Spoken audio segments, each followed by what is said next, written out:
Hello and welcome to this discussion on workplace social. It has interlinkings with organizational design, culture, and you may call it as part 4 of the culture discussion. So those who haven't seen the earlier ones, I'd request them to go through this link and do visit the earlier sessions. Now, the second request would of course be to please like and share and subscribe, because it gives us a lot of energy and enthusiasm. All I can promise you is that all this is not taught even in the best of HR schools and colleges. So with this, let's begin.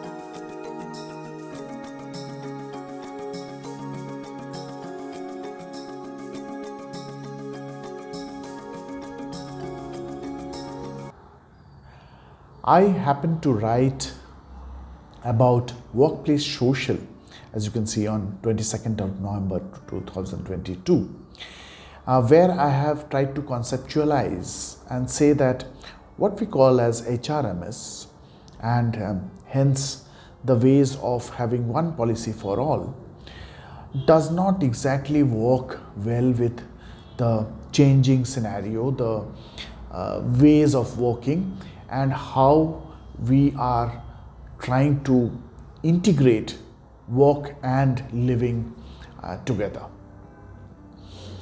There are also other questions which I shall touch upon. So let's get started. Do watch till the end. Concerns happens to be the concern for global goals. As you can see here, what has been discussed as the 17 goals to focus on, which include begin with no poverty, zero hunger, good health and well-being, quality education, gender equality, clean water and sanitation, affordable and clean energy, decent work and economic growth, industry, innovation and infrastructure, reduced inequalities, sustainable cities and communities, responsible consumption and production, which means limiting and only producing what is absolutely required, climate action. Notice here it's not climate change but climate action, which means taking positive affirmative action for bringing about or stopping climate change. Life below water is also becoming a big concern, because it's very important to look at that and its sustainability. Life on land, which means respect for all kind of animals. Peace and justice, strong institutions, which means having strong institutions which would be the pillars and the flag bearers of peace and justice. And finally, partnerships for the goal, which means to realize all these global goals, we need very strong partnerships. This sustainability mission was what was the crux or the basis for what we today know as the ESG goals. Now, if we look at them from the perspective of why they are important, so you'll notice that there are 3 things which are being told to be taken care here. So of course there's people, social variables dealing with community, education, equity, social resources, health, well-being, quality of life. So a big focus that people of all kinds coming from all communities need to be sustained, and which is why you will see the big push for DEI, diversity, equity and inclusion. Some people also spell it as DNI. Then the planet, the big problem that we don't exist if the planet does not. So environmental variables relating to natural resources, water, air quality, energy conservation and land use. And then comes profit, because finally all we are trying to do here is some kind of profiteering from what is available through building of various products or services. Everyone is trying to profit. However, here, to become sustainable, the advice is economic variables dealing with the bottom line cash flow, which means that to have a relook at how are we profiteering and what are the concepts of profit, and are we becoming too greedy in the process, right? So you can notice here the pillars of ESG, economic, environmental, social and governance, have also had key metrics. So Thomson Reuters had its own key matrices, what to be measured. So what are these key matrices? They are matrices to help us measure what is important, and hence how are we trying to do something about it. In total, what you'll notice is that there are varying counts of matrices. Like, say for example, if you look at Thomson Reuters, it has a suggested list of more than around 186 matrices. MSCI has suggested some 34 matrices, and Bloomberg has more than 120 matrices. So these are matrices which, if we measure, it becomes easy. If we measure them, we are able to understand how are we contributing towards making people's lives better, making the planet's lives better, and being not so greedy about profiteering. So with this sustainability, because sustainability means that bearability, which means the planet should be able to bear what we are trying to thrust upon it. Equitable, which means between people and profit there should be enough equitability, which means it's not that only a select community or crux of people should benefit out of it. And finally, viable, which means when we are talking of profitability, between profit and the planet, it should become viable enough so that we do not squeeze too much out too soon. Now, how do we imbibe this into the organizational design and culture is still, let me tell you, the word is still not out, which means that there are still are at very early stages of implementation. It is not very easy, and hence maturing them or imbibing them into the system, into the organizational design, and making it a part of the organizational culture is not going to be easy. Now, as you can see here, that so when we are trying to look at all these three factors, and if we can at least retain our perspective, which is more from the human resource perspective, which is more from the people perspective, which is more from the social perspective,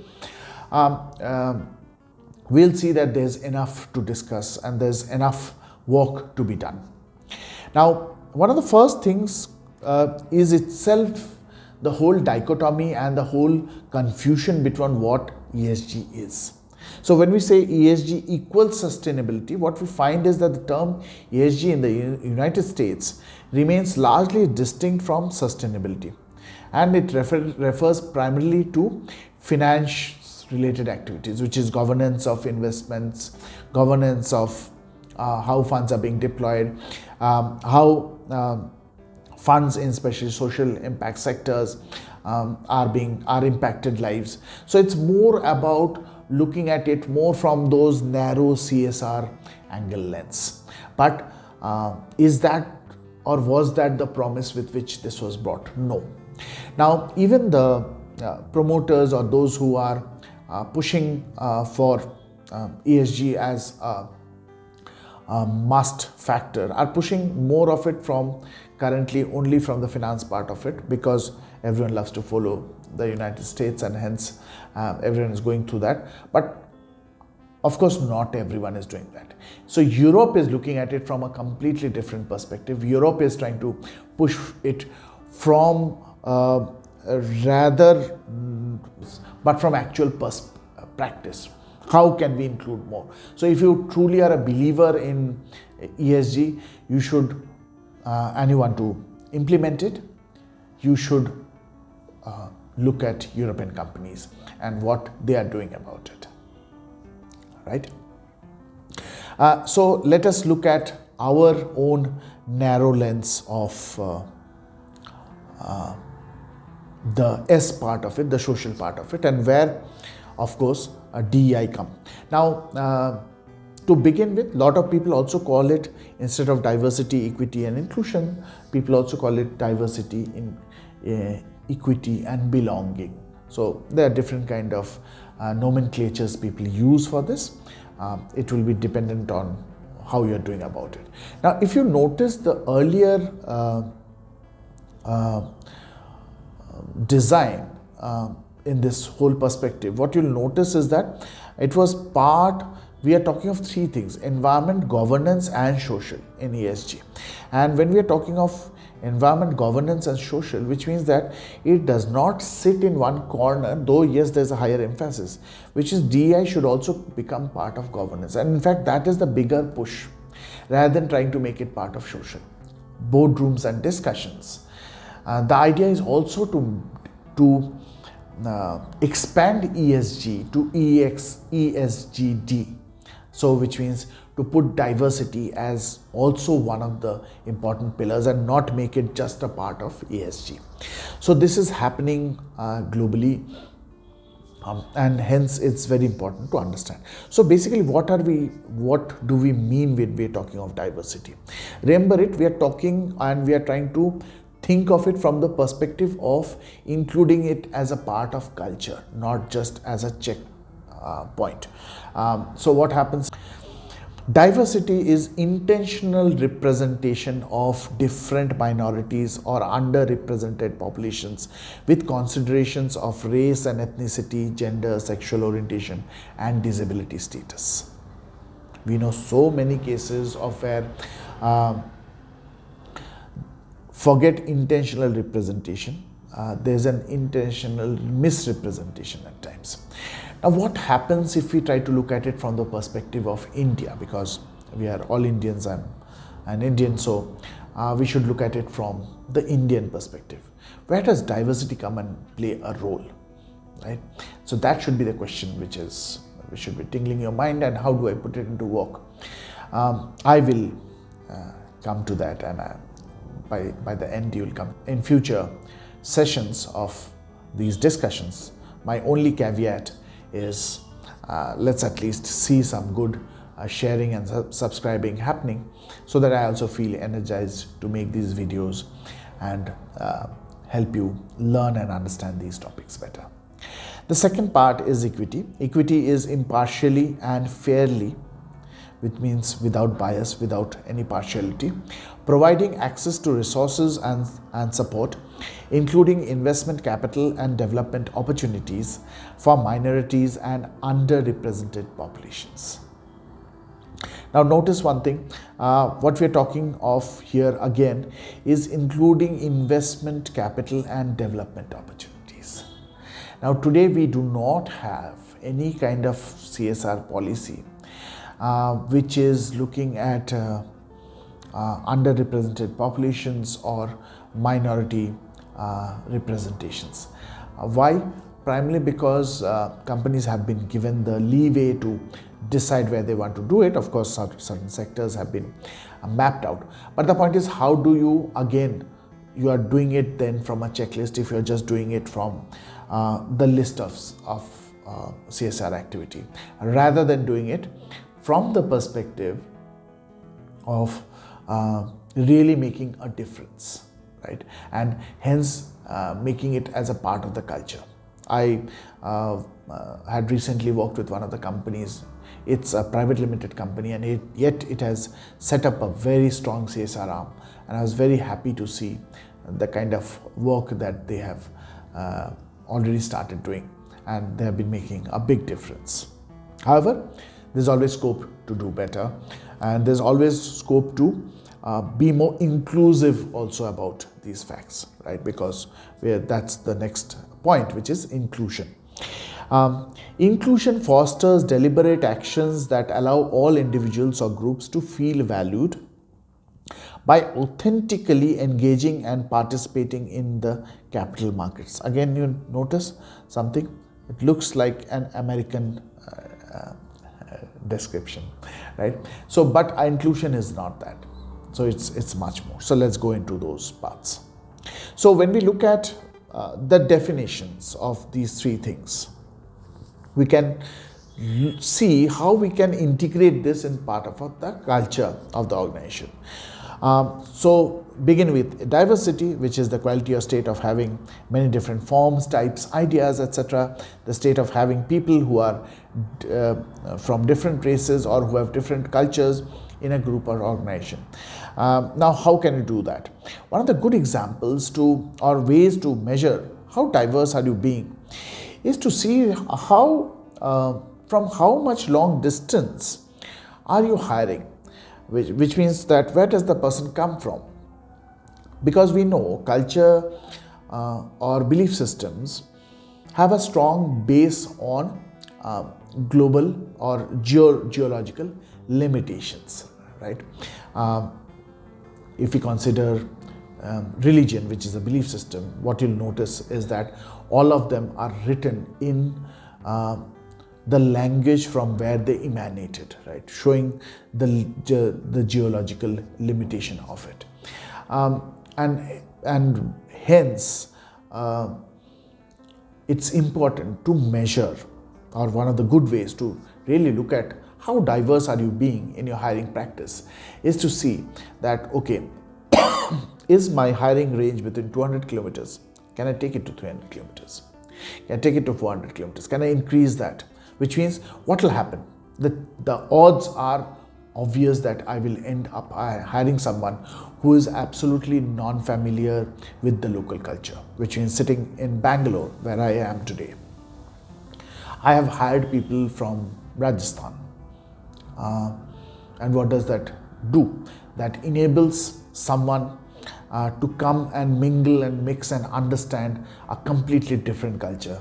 In India, what we call as North versus South culture, right? It opens their worlds to a newer way, reality, and a newer culture and ways of living, right?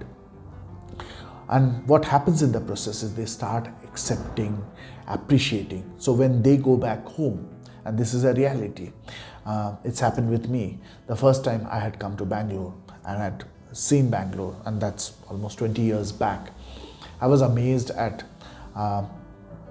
the cosmopolitan outlook of this city, and I've always praised it.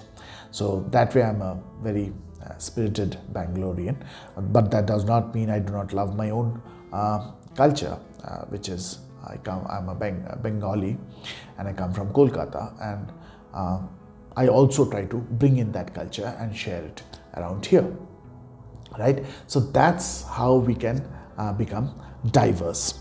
So as I said, one of the ways is hiring from them. Second is including your DEI policies irrespective of population. One of the things which we often notice is that the DEI policies are often limited to application only in certain levels of the organization or among certain sectors or populations or sub-departments of the organization. If you truly want to practice diversity, it should be across populations. The third is, of course, so hence, you need to cultivate diversity. You need to produce it. You must see diversity grow within the organization. The second part is equity. Now, equity is fairness or justice in the way people are treated or compensated. Justice according to natural law or right, which means not according to just the constitution, because the constitutional justice is more about legalities of functions, whereas natural law or right specifically comes from the fact that everyone has a right to live, a right to become equal, or at least have the right to begin together, to start together, right? So one of the ways to actually bring equity, and in organizations we know that there are how much we talk of flatter hierarchies, but there's still very clear hierarchies. So one of the ways is to do a once a day CXO programs to help redistribute power.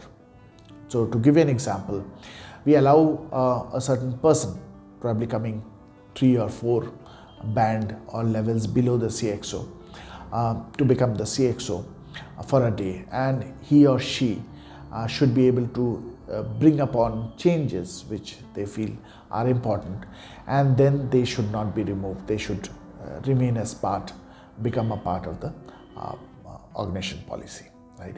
So that's how you would end up creating equity. And then encourage distribution of learning opportunities. Now what I often notice is that certain kind of learnings are limited to certain departments. Why do we think that if there is a discussion, or there is a learning session on say on culture, that only HR people should attend? No, sales should attend, finance should attend, everyone should attend, right? So that everyone benefits from learning about it, understanding it, and appreciating it, and hence then cultivate it and practice it. Finally, inclusion. So inclusion is the act of including, or the state of being included or accepted.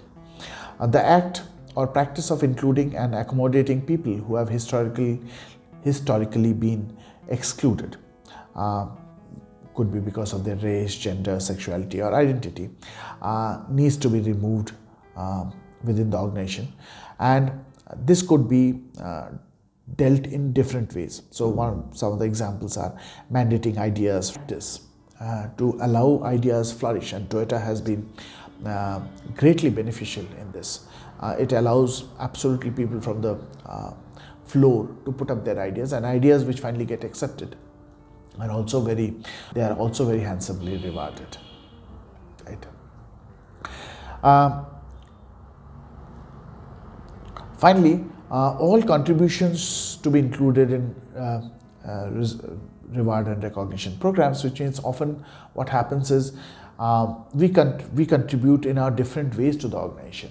Now, I have never seen an organization which rewards the receptionist who does a great deal for the organization, who becomes the face of the organization.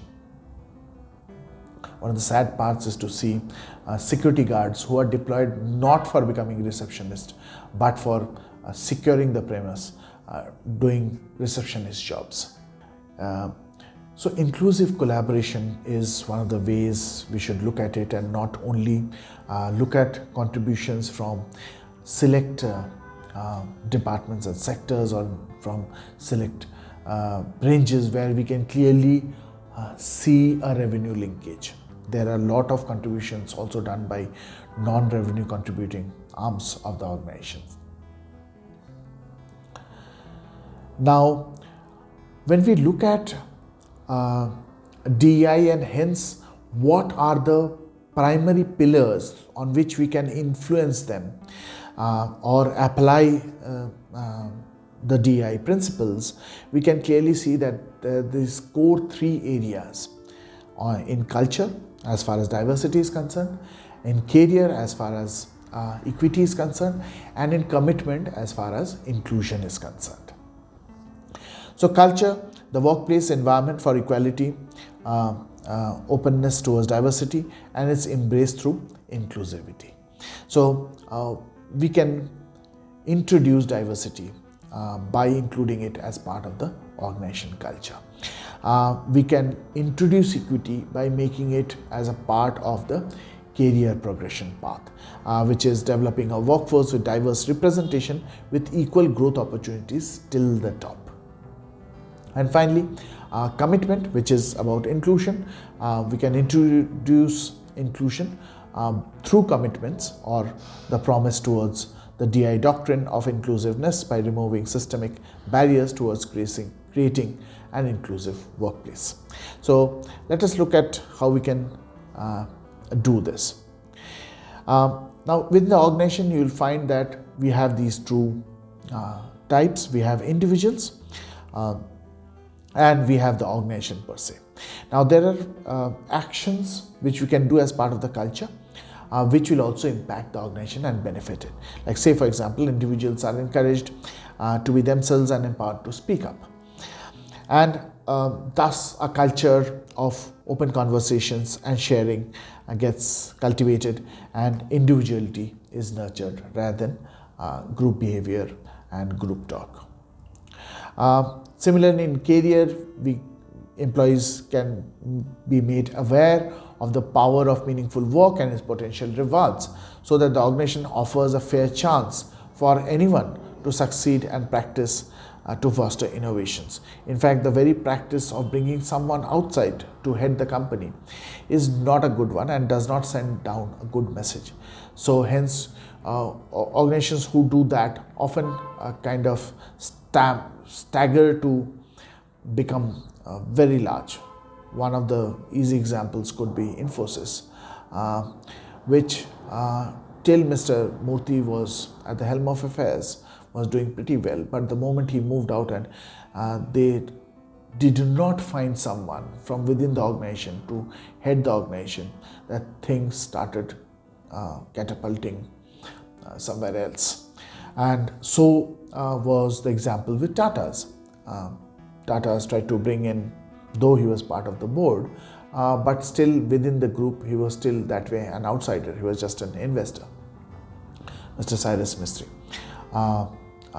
is no longer with us, and I wish his soul all the peace. But there were people, and the current chairman is a great example of someone who had been cultivated and who could have been spotted right at the first place.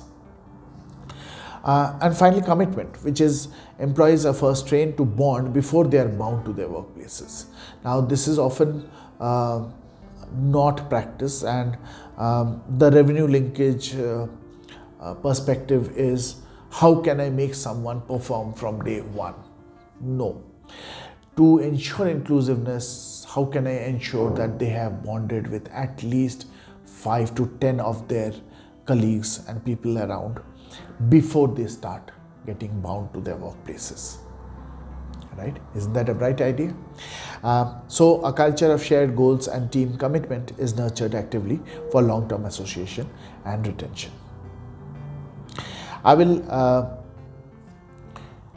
seek feedback on these factors. I'm sure there's a lot of deliberation, and through deliberation only will great things come out. But what happens when you do this is you get a higher engagement. So it's not that we are throwing the baby with the bathwater. We are not letting out the core reason for an organization to exist, which is profitability, which is growth. So we are saying actually all of this could lead to higher engagement. It could lead to higher productivity, and it could also help in your attrition goals by improving retention. So now you can see that when you don't practice these things just as checklist items, but as part of the culture, and you foster them as part of the culture, the organization stands to benefit from it. With this, I'll end this session as of now. I'll await your feedback, and based on the count of likes and shares that I observe, I shall talk further on this subject. And then we'll also come to creating the workplace social, which bears all of this into it.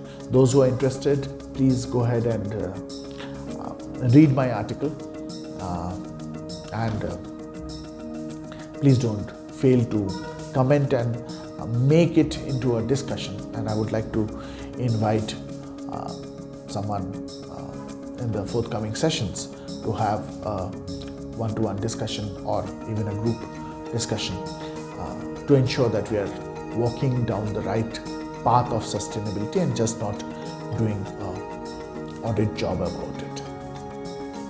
Thank you and have a nice